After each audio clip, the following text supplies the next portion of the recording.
எபேசியர் அதிகாரம் 6. பிள்ளைகளே, உங்கள் பெற்றோருக்கு கர்த்தருக்குள் கீழ்ப்படியுங்கள், இது நியாயம். உனக்கு நன்மை உண்டாயிருப்பதற்கும் பூமியிலே வாழ்நாள் நீடித்திருப்பதற்கும் உன் தகப்பனையும் உன் தாயையும் கனம் பண்ணுவாயாக என்பதே வாக்குத்தத்தமுள்ள முதலாம் கற்பனையாயிருக்கிறது. பிதாக்களே, நீங்களும் உங்கள் பிள்ளைகளை கோபப்படுத்தாமல் கர்த்தருக்கேற்ற சிற்சையிலும் போதனையிலும் அவர்களை வளர்ப்பீர்களாக. வேலைக்காரரே, நீங்கள் கிறிஸ்துவுக்கு கீழ்ப்படுகிறது போல சரீரத்தின்படி உங்கள் எஜமான்களாய் இருக்கிறவர்களுக்கும் பயத்தோடும் நடுக்கத்தோடும் கபடற்ற மனதோடும் கீழ்ப்படிந்து மனுஷருக்கு பிரியமாயிருக்க விரும்புகிறவர்களாக, பார்வைக்கு ஊழியம் செய்யாமல் கிறிஸ்துவின் ஊழியக்காரராக மனப்பூர்வமாய் தேவனுடைய சித்தத்தின்படி செய்யுங்கள். அடிமையானவன் ஆனாலும் சுயாதீனம் உள்ளவன் ஆனாலும் அவனவன் செய்கிற நன்மையின்படியே கர்த்தரிடத்தில் பலனை அடைவான் என்று அறிந்து மனுஷருக்கென்று ஊழியம் செய்யாமல் கர்த்தருக்கென்றே நல் மனதோடே ஊழியம் செய்யுங்கள்.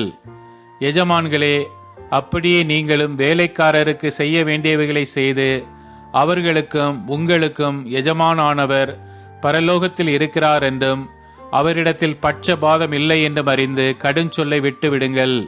கடைசியாக என் சகோதரரே, கர்த்தரிலும் அவருடைய சத்துவத்தின் வல்லமையிலும் பலப்படுங்கள்.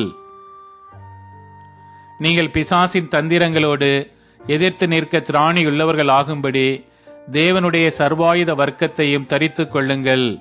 ஏனெனில் மாம்சத்தோடும் இரத்தத்தோடும் அல்ல, துரைத்தனங்களோடும் அதிகாரங்களோடும் இப்பிரபஞ்சத்தின் அந்தகார லோகாதிபதிகளோடும் வான மண்டலங்களில் உள்ள பொல்லாத ஆவிகளின் சேனைகளோடும் நமக்கு போராட்டம் உண்டு.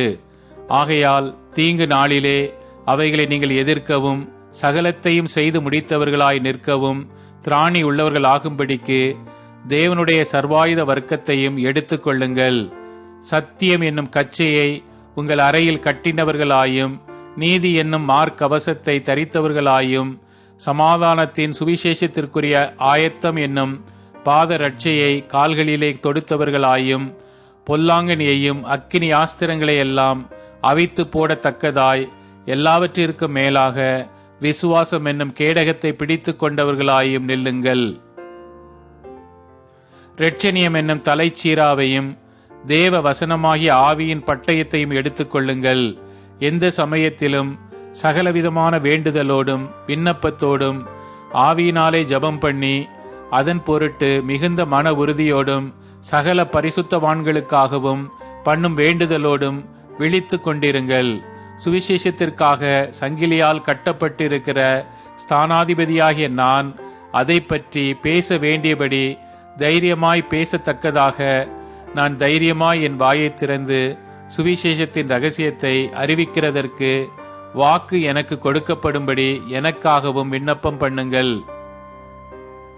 அன்றியும் எனக்கு அடுத்த காரியங்களும் என் சுக செய்திகளும் உங்களுக்கு தெரிய வரும்படிக்கு அவைகளை எல்லாம் நமக்கு பிரியமான சகோதரனும் கர்த்தருக்குள் உண்மையுள்ள ஊழியக்காரனுமாயிருக்கிற தீகுக்கு உங்களுக்கு அறிவிப்பான். நீங்கள் எங்கள் செய்திகளை அறியவும் அவன் உங்கள் இருதயங்களுக்கு ஆறுதல் செய்யவும் அவனை உங்களிடத்தில் அனுப்பினேன்.